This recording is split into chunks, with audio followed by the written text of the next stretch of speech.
Students, इस lecture में हम बात करेंगे reaction of oxide of group 1 element with water and dilute acid.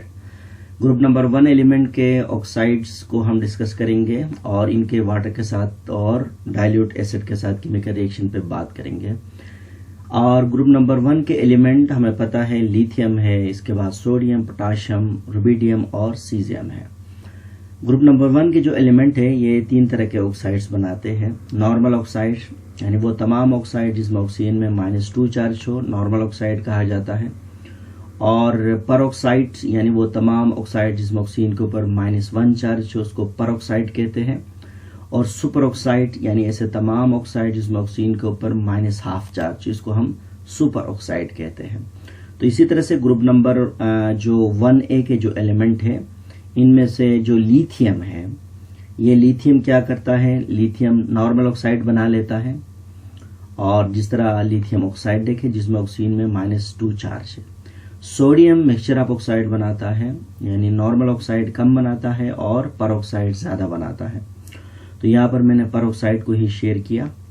और जिस तरह सोडियम परऑक्साइड, इसी तरह से पोटाशियम से नीचे जितने भी हैं ये तमाम के तमाम क्या बनाएंगे, परऑक्साइड्स बनाएंगे। याद रखना कि ऑक्साइड्स बनाने के लिए शर्त यह है कि एक मेटल को इलेक्ट्रॉन आसानी से दे सके। जब एक मेटल का साइज जब बड़ा होता है तो वो आसानी से इलेक्ट्रॉन देता है, तो जिसकी वजह से ज्यादा ऑक्सीजन अटैच हो जाते हैं। तो इसी तरह से कि जो लिथियम है, देखिए लिथियम का साइज छोटा है, आयनाइजेशन एनर्जी ज्यादा है, ये इलेक्ट्रॉन देने की सलाहियत कम रखता है, तो कम ऑक्सीजन आ जाएगा, तो लिहाजा इसमें नॉर्मल ऑक्साइड बनेगा। जबकि सोडियम में इलेक्ट्रॉन देने की सलाहियत ज्यादा है, आयनाइजेशन एनर्जी कम है, तो इसमें ऑक्सीजन ज्यादा आएगा, तो पर बनाएगा। पोटाशियम का साइज इससे भी बड़ा है, रुबिडियम और सीजियम। तो इसी तरह से यानी नॉर्मल से पर से सुपर जाने के लिए अवेलेबिलिटी ऑफ इलेक्ट्रॉन का होना जरूरी है। इसके बाद ये नॉर्मल, पर और सुपर ऑक्साइड जितने भी है ये तमाम के तमाम बेसिक ऑक्साइड्स हैं। अब हम जनरली आपको ये बता सकते हैं कि नॉर्मल, पर ऑक्साइड, सुपर ऑक्साइड ये तमाम के तमाम बेसिक ऑक्साइड्स हैं। जब इनको पानी में डालेंगे तो ये हमें बेसिस पैदा करेंगे और एसिड के साथ रिएक्शन कराएंगे तो ये साल्ट बनाएंगे। सिंपली इनके लिए एक कीवर्ड ये है। तो सबसे पहले हम इसका रिएक्शन पे बात करते हैं, रिएक्शन विद वाटर। देखिए हम M2O है, ये नॉर्मल ऑक्साइड है। ऑक्सीडेशन नंबर मैंने पहले टेबल पे निकाला हूं, आप वहां से देख लें कि नॉर्मल ऑक्साइड को हमने पानी में डाला तो सिर्फ बेस पैदा किया। जिस तरह लिथियम ऑक्साइड को पानी में डाला तो बेस पैदा किया। जबकि पर ऑक्साइड को पानी में डालने से बेस प्लस हाइड्रोजन पर ऑक्साइड पैदा किया। जिस तरह सोडियम पर ऑक्साइड को पानी में डाला तो सोडियम हाइड्रोक्साइड प्लस हाइड्रोजन पर ऑक्साइड बना। और इसी तरह से सुपर ऑक्साइड को जब वाटर में डिसॉल्व करते हैं तो बेस और हाइड्रोजन पर ऑक्साइड, बेस हाइड्रोजन पर ऑक्साइड और प्लस क्या है, ऑक्सीजन गैस बना लेता है। तो ये आप याद करने के लिए एक आसान तरीका इस तरह है कि नॉर्मल ऑक्साइड सिर्फ बेस पैदा करेगा, पर ऑक्साइड बेस प्लस हाइड्रोजन पर ऑक्साइड पैदा करेगा, और इसके बाद सुपर ऑक्साइड बेस हाइड्रोजन पर ऑक्साइड प्लस क्या करेगा, ऑक्सीजन गैस पैदा करेगा। तो ये है ऑक्साइड्स के वाटर के साथ रिएक्शन। इसके बाद इन्हीं ऑक्साइड्स के अगर हम एसिड के साथ रिएक्शन कराएंगे तो क्या होगा। देखें कि नॉर्मल ऑक्साइड है, ये बेसिक ऑक्साइड है, एसिड बेस रिएक्शन है, तो साल्ट बनाएगा MCl। और साल्ट के अंदर हमेशा वाटर बन जाता है, न्यूट्रलाइजेशन रिएक्शन होती है। इसी तरह से लिथियम ऑक्साइड को HCl के साथ रिएक्शन कराए तो लिथियम क्लोराइड का साल्ट और प्लस वाटर बना। इसी तरह से नॉर्मल ऑक्साइड को पानी में एसिड के साथ रिएक्शन कराने से साल्ट प्लस वाटर बना।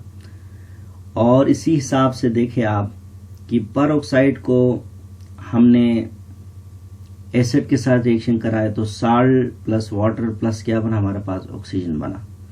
तो इस तरह से भी आपको बात समझ आई होगी कि हमारे पास इन ऑक्साइड्स के अंदर ये है कि इनको भी जब हम एसिड्स के साथ रिएक्शन कराने से साल्ट बनाएगा, वाटर बनाएंगे और इसी तरह से इनके साथ ऑक्सीजन गैस पैदा होगा। इसके बाद एक और छोटा सा टॉपिक है, केमिकल प्रॉपर्टी से रिलेटेड है, reaction of alkali metals with chlorides. देखें अल्कली मेटल हमें पता है ग्रुप नंबर 1 के एलिमेंट को कहते हैं और क्लोराइड का ताल्लुक है ग्रुप नंबर 7 एलिमेंट से। ग्रुप नंबर 7 एलिमेंट का जो क्लोरीन होता है ये डाई एटॉमिक मॉलिक्यूल होता है, डाई एटॉमिक मॉलिक्यूल है और ये जब इसको हीट करते तो ब्रेक होता है, तो इसके लिए एक इलेक्ट्रॉन चाहिए होता है और ग्रुप नंबर 1 के पास एक इलेक्ट्रॉन होता है। तो इसी तरह से ग्रुप नंबर 1 और ग्रुप नंबर 7 की एक अच्छी कॉम्बिनेशन बनती है कि ग्रुप नंबर 1 वाले एक एक इलेक्ट्रॉन देते हैं, ग्रुप नंबर 7 वाले एक इलेक्ट्रॉन लेते हैं। तो इसी तरह से मेटल और नॉन मेटल की भी कॉम्बिनेशन होती है, तो इनके बीच में साल्ट बन जाता है सिंपली।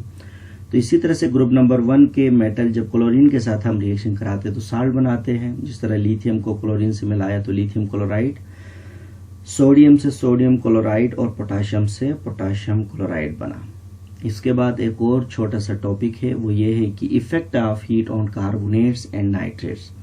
देखिए कार्बोनेट और नाइट्रेट का हीट का इनके ऊपर क्या इफेक्ट होता है ग्रुप नंबर 1 के कार्बोनेट्स और नाइट्रेट्स के। तो सबसे पहले हम ग्रुप नंबर 1 के कार्बोनेट और नाइट्रेट कैसे बनाएंगे। देखें कार्बोनेट किसे कहते हैं CO3-2 चार्ज, नाइट्रेट किसे कहते हैं NO3-1 चार्ज। यानी नाइट्रेट के ऊपर हमेशा -1 ऑक्सीडेशन स्टेट होता है और कार्बोनेट के ऊपर हमेशा -2 ऑक्सीडेशन स्टेट होता है। तो सबसे पहले हम कार्बोनेट्स बनाते हैं। देखें ग्रुप नंबर 1 के कार्बोनेट कैसे बनेंगे, लिथियम 2 लेंगे क्योंकि कार्बोनेट के ऊपर -2 चार्ज है, lithium carbonate, sodium, potassium, rubidium carbonate और सीजियम कार्बोनेट। इसके बाद देखें नाइट्रेट कैसे बनेगा, लिथियम 1 लेना होगा क्योंकि नाइट्रेट के ऊपर हमेशा -1 चार्ज होता है। Lithium nitrate, lithium sodium nitrate, potassium nitrate, rubidium and caesium nitrate. इसी तरह से हमने देखा। अब यहाँ पर यह देखना है कि इन कार्बोनेट्स का अगर हम डाउन डी ग्रुप देखें तो हीट अमाउंट ऑफ हीट ज्यादा दरकार होगी या कम होगी। तो इनके बारे में कहा जाता है कि when we move from left to top to bottom in group 1 और group 1 carbonates and nitrates the amount of heat is release. अच्छा, अमाउंट ऑफ हीट रिलीज क्यों होती है? Due to the following reason, जैसे कि मैंने लिखा कि the amount of heat increase from top to bottom in carbonates and nitrates of the group 1 element. Reason क्या है? रीजन ये है कि increase in cationic size, यानी जो केट आयन होता है मेटल्स का, इनका साइज बढ़ जाता है। और दूसरा रीजन ये है कि डिक्रीज इन पोलराइजेबिलिटी, यानी खींचने की सलाहियत जो होती है ना वो कम हो जाती है। और इसके बाद तीसरा रीजन ये है कि डिक्रीज इन चार्ज डेंसिटी, यानी चार्ज डेंसिटी का जो है ना कैपेसिटी कम हो जाती है। तो इसी तरह से हमने देखा कि इसको मैंने एक फॉर्मूले की मदद से भी मैंने आपको समझा रहा हूं। यहाँ पर देखिए ये असल में लिथियम कार्बोनेट है। अब आप देखिए लिथियम का केट आयन है प्लस है, और ये जो ऑक्सीजन ये कार्बोनेट का मैंने आपको रिजोनेटिंग स्ट्रक्चर यहाँ पर जाहिर किया हूं। इसको आप इस तरह भी लिख सकते हैं, ये रिजोनेटिंग स्ट्रक्चर है। अब आप देखें कि लिथियम में चार्ज ज्यादा है, साइज छोटा है केट आयन का, तो ये क्या करता है आसानी से ऑक्सीजन को अपनी तरफ अट्रैक्ट कर लेता है, यानी अपनी तरफ खींचता है। तो हम थोड़ी सी हीट देते हैं तो ये क्या बन जाता है, यहाँ से ब्रेक होता है और लिथियम ऑक्साइड बन जाता है। जबकि हम सोडियम, लिथियम से जब हम सोडियम में जाते हैं तो सोडियम क्या करता है, साइज बड़ा होने की वजह से यानी इसको ज्यादा पोलराइज नहीं कर सकता है और इसलिए इसको तोड़ने के लिए हमें ज्यादा एनर्जी चाहिए होती है, इसलिए हम हीट इधर ज्यादा लगाना होगा। तो इसी तरह से लिथियम जो कार्बोनेट है इसका साइज स्मॉलर होने की वजह से इजीली ब्रेक कर लेता है ऑक्सीजन को, जबकि सोडियम का साइज बड़ा होने की वजह से, केटाइन का साइज इलेक्ट्रॉन डेंसिटी कम होने की वजह से ये ऑक्सीजन को आसानी से ब्रेक नहीं कर पाता है। तो इसलिए इसको ब्रेक करने के लिए ज्यादा हीट दरकार होती है। और इसी तरह से जब हम पोटेशियम में जाते हैं तो इसका केटाइनिक साइज और बढ़ जाता है, न्यूक्लियस से दूर चले जाता है, तो उसके अंदर और कमजोर होती है फोर्स, और रुबिडियम में। और इसी तरह से हमें जब हम टॉप टू बॉटम आते हैं तो इसी तरह से हमारे पास हीट ज्यादा दरकार होती है, यानी थर्मल स्टेबिलिटी बढ़ जाती है और इसको तोड़ने के लिए हमें ज्यादा हीट हमें रिक्वायर होता है। इसी तरह से नाइट्रेट का भी यही रिजोनेटिंग स्ट्रक्चर में यही फिनोमेना होता है। इसके बाद नेक्स्ट एक छोटा सा टॉपिक है फ्लेम टेस्ट है। फ्लेम टेस्ट क्या है? देखें एक ऐसा एनालिटिकल टेक्निक, एक ऐसा एनालिटिकल प्रोसीजर है जिसके ज़रिए से हम किसी भी मिक्सचर के अंदर मेटल आयंस की को डिटेक्ट कर सकते हैं और इनकी मकदार को हम मालूम कर सकते हैं। लेकिन किस बेस पर?